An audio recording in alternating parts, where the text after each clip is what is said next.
अस्सलाम वालेकुम। Info TV में खुशामदीद। उम्मीद करता हूँ आप सब खैरियत से होंगे। आपके लिए लेकर आया हूँ एक विजिट वीज़ा के बारे में एक और वीडियो। जैसे कि विजिट वीज़ा की फ़ीस जो है वो 338 रियाल हो चुकी है, लेकिन अभी तक बहुत से दोस्तों को जो है वो बहुत सी प्रॉब्लम्स का सामना करना पड़ रहा है। जैसा कि जो है लोगों को नहीं मालूम कि जो है वो कुल कितना खर्चा आ रहा है, क्योंकि एतमाद में ज़्यादा पैसे लिए जा रहे हैं। तो हम यहाँ पर जो है आपको उसी बारे में जो है यहाँ पे आज डिटेल बताने वाले हैं, और दूसरा आपको बताने वाले हैं कि आप कैसे अप्लाई कर सकते हैं। तो दोस्तों, सबसे पहले आपको बताते चलें कि जो 338 रियाल है ऑलमोस्ट 12,500-13 हज़ार रुपये पाकिस्तानी बनते हैं। लेकिन आपको बताते चलें कि जो गवर्नमेंट ने जो सऊदी गवर्नमेंट की तरफ से जो है वो कंपलसरी कर दिया गया है मेडिकल इंश्योरेंस को। और जो मेडिकल इंश्योरेंस है वो ऑलमोस्ट 15,000 जो है वो 14-15 हज़ार रुपये लगती है पर पासपोर्ट। और इसके अलावा जो है वो छोटे मोटे जो है वो चार्जेस मिलाकर तो ऑलमोस्ट जो है आपको पर पासपोर्ट 35,000 तक जो है आपको पर पासपोर्ट लगेगा, क्योंकि जो है वो इंश्योरेंस कंपलसरी है। और जब वो इंश्योरेंस आपको जो वहाँ पर हो तो उसकी आपको स्लिप लाजमी रखनी है, ताकि आप यहाँ पर आकर उसको क्लेम कर सकें। उसको क्लेम कैसे करते हैं, कौन सी कंपनियाँ होती हैं, उसके लिए 2 वीडियो ऑलरेडी जो है वो मौजूद है। वो इस वीडियो के एंड पे भी जो है मैं कर दूंगा, वो आपको वीडियो के एंड पे वो वीडियो शो हो जाएंगी। अगर आप देखना चाहें तो उन वीडियोस को क्लिक करके तो आप देख सकते हैं। और अब आपको जो है मैं ले चलता हूँ अपने कंप्यूटर की स्क्रीन पर। आपको मैं बताऊँगा कि जो है आपने जो किस तरह से जो है अप्लाई करना है विजिट वीज़ा। और विजिट वीज़ा के लिए अप्लाई करने से पहले मैं आपको ये बता दूं कि आप किन किन का वीज़ा निकाल सकते हैं। आप अपने जो है वो सास ससुर, अपनी माँ का, अपने बाप का, अपनी बीवी और बच्चों का जो है वीज़ा निकाल सकते हैं। और इसके अलावा अगर बहन है, बहन अगर मैरिड है तो उसके लिए आपको हस्बैंड का ऑथराइजेशन जो है वो लेटर चाहिए होगा, और फिर जो है आप अप्लाई कर सकते हैं। और उसके लिए डॉक्यूमेंट्स कौन कौन से रिक्वायर्ड होंगे वो भी आपको मैं बता देता हूँ। पहले आपको लेकर चलता हूँ अपने कंप्यूटर की स्क्रीन पर, और आपको जो है बताता हूँ कि आप किस तरह से ये अप्लाई कर सकते हैं। तो चलिए चलते हैं स्क्रीन पर। जी दोस्तों, तो हम यहाँ पर आ चुके हैं स्क्रीन पर। आपको सबसे पहले क्या करना है, आपको यहाँ पर ये वेबसाइट खोलनी है visa.mufa.gov.sa। ये आपकी स्क्रीन पे आपको जो नज़र आ रहा है, आपने इसको इस तरह से ओपन करना है visa.mufa.gov.sa। ओपन करने के बाद आपको जो है क्या करना है, आप यहाँ पर जो है आएंगे तो आपको जो है यहाँ पर सिटीज़न एंड रेजिडेंट इस पर क्लिक करेंगे। आप इस पर क्लिक करने के बाद ये ऑप्शन है आपके पास family visit visa application for citizen, इसको आप क्लिक करेंगे। इसको क्लिक करने के बाद यहाँ आप जो है, ये अरबिक में था, आपने इसको जो है यहाँ पर कॉर्नर पे इंग्लिश आ रहा है, इसको इंग्लिश पर क्लिक कर देना है।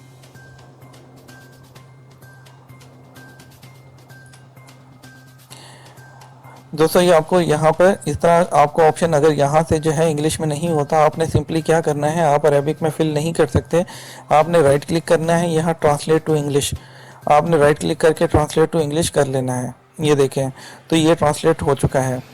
अब सबसे पहले वो आपको ये ऑप्शन दे रहा है कि इंपॉर्टेंट नोट, यहाँ पे लिखा हुआ है कि मैं जो भी इंफॉर्मेशन दूंगा वो ठीक है, आपने इसको जस्ट सिंपल एग्री कर देना है। एग्री करेंगे तो आपके पास यहाँ पर दूसरी ऑप्शन आ जाएगी पर्सनल डाटा। पर्सनल डाटा में आपको यहाँ पे अपना इकामा नंबर देना है, यहाँ पे अपने इकामा की एक्सपायरी डेट देनी है, यहाँ पे आपको अपनी डेट ऑफ बर्थ देनी है, ठीक है। और डेट ऑफ बर्थ आपने हिजरी में देनी है, और हिजरी आप जो है ये इसको कैलकुलेटर से कन्वर्ट कर लीजिएगा, ठीक है। उसके बाद आपके पास ऑप्शन आएगी पर्सनल डाटा की। मैं यहाँ पे मेरे पास डाटा अवेलेबल नहीं है किसी का फिल करने के लिए, लेकिन आपको मैं कंप्लीट बता देता हूँ। सिंपली आपने क्या करना है, ओके, आपने पर्सनल डाटा में आना है। यहाँ पर्सनल डाटा में आके आपने अपना जो है वो पासपोर्ट नंबर, अपना जो है इकामा नंबर, आपका जो है जैसे ही आप इकामा नंबर वगैरह डालेंगे आपकी पर्सनल डिटेल पूरी आ जाएगी, ठीक है। और इसको ओके पर्सनल डाटा फिल करने के बाद आगे नेक्स्ट करेंगे, नेक्स्ट वन करेंगे। जैसे ये आ रहा है तो यहाँ पर एप्लीकेशन डाटा आ जाएगा। यहाँ पे आप जो एप्लीकेशन वो फिल करेंगे उसका डाटा आपके सामने यहाँ पर आएगा, आप उसको ओके करेंगे। आपको उसको ओके करना है, यानी कि कंफर्म करना है, तो आपके पास विजिटर डाटा आ जाएगा।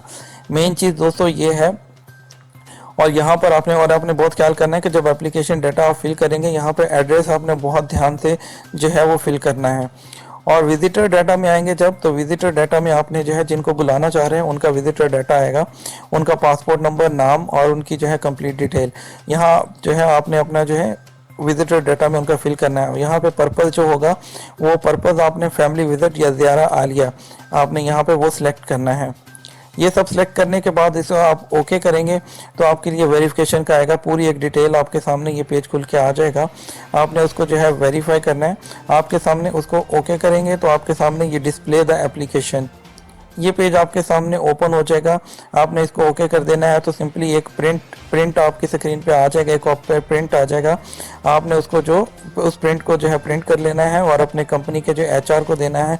आपकी कंपनी का जो कफील होगा या स्पॉन्सर है, कंपनी है तो कंपनी को, अगर कफील है तो स्पॉन्सर को देंगे, वो साइन होगा। उसके बाद तो कंपनी की स्टैंप होगी। आप उसके बाद चैम्बर जाएंगे और चैम्बर जाने के बाद आपको जो है वहाँ पे चैम्बर होगा। चैम्बर के बाद आप वेट कीजिए 24 से 48 घंटों के अंदर अंदर उसका जो है आप जाके दोबारा से स्टेटस चेक कीजिएगा।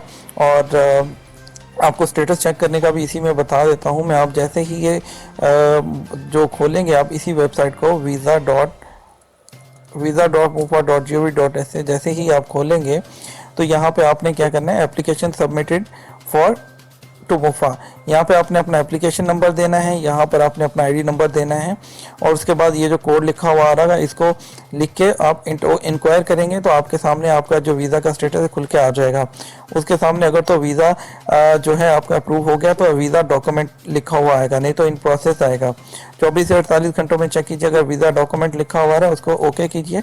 प्रिंट आपको पीडीएफ में सेव कर लीजिए, उसको व्हाट्सएप पर सेंड कर दीजिए पाकिस्तान। वहाँ पर जो है इसको एतमाद के थ्रू प्रिंट करवा सकते हैं, एतमाद के थ्रू अपने पासपोर्ट पर स्टैंप करवा सकते हैं।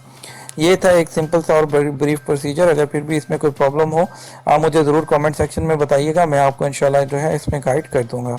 इसके साथ मुझे इजाज़त दीजिए, इंशाल्लाह वीडियो को लाइक और शेयर ज़रूर कर दीजिएगा। इसके साथ मुझे इजाज़त दीजिए, अल्लाह हाफिज़।